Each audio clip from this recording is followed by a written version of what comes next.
Morning. Hariom. આજે કોણ બેઠું છે ટોપી પહેરીને?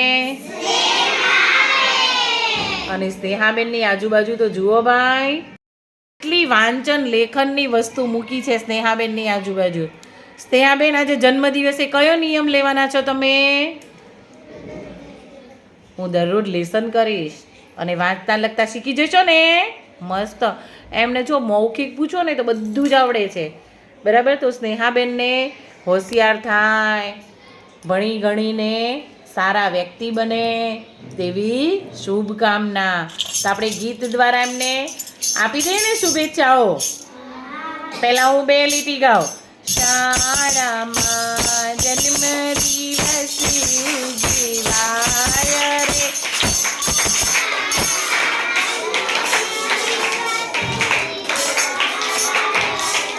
શાળામાં જન્મદિવસ ઉજવાય રે. સ્નેહાબેનનો જન્મદિવસ ઉજવાય રે. જો સ્નેહાબેનને ખૂબ ખૂબ શુભેચ્છાઓ. અને ભણી ગણીને હોશિયાર થાય, ભણી ગણીને એમને જે બનવું હોય એ બધી ઈચ્છાઓ પૂરી થાય તેવા આપણા ધોરણ 1ના વર્ગ વતી ખૂબ ખૂબ શુભેચ્છાઓ. ચલો, તમે ગીત દ્વારા અભિનંદન આપી દો.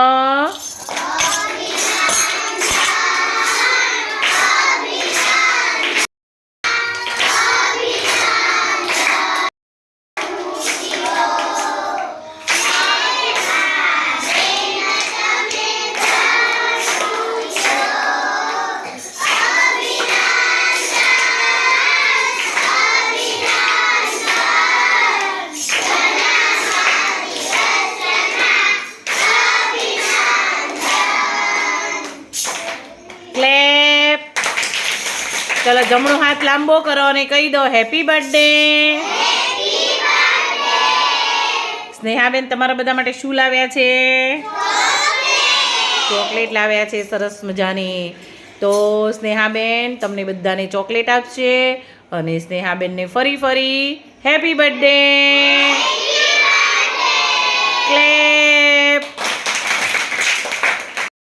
Very good. જો સ્નેહાબેન પહેલાં સ્કૂલમાં અનિયમિત હતા, હવે તો દરરોજ સ્કૂલે આવે અને એ પણ ટાઈમસર આવે. અને કેવું સરસ મજાનું એમને તો પલાખા પણ આવડે, દાખલા ગણતા આવડે. મૌખિક પ્રશ્નોત્તરી કરીએ ને તો મૌખિક પ્રશ્નોના જવાબ પણ ખૂબ સરસ આપે છે. એટલે સ્નેહાબેન નિયમિત સ્ટુડન્ટ બની ગયા છે. હજુ સ્નેહાબેન ખૂબ ખૂબ હોશિયાર થાય તેવી શુભેચ્છાઓ.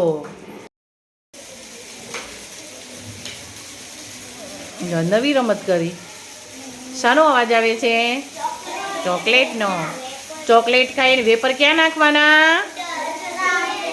કચરા પેટીમાં. અને જો ચોકલેટની આપણે પ્રવૃત્તિ કરી છે, ઓલો પતંગ બનાવ્યો છે, પછી એક ઢીંગલી બનાવી છે, એટલે કોઈ પણ વસ્તુ વેસ્ટ હોય નહીં. જો આપણે સરસ જન્મદિવસની ઉજવણી કરી અને સ્નેહાબેન ભણી ગણીને હોશિયાર થાય તેવી શુભેચ્છાઓ.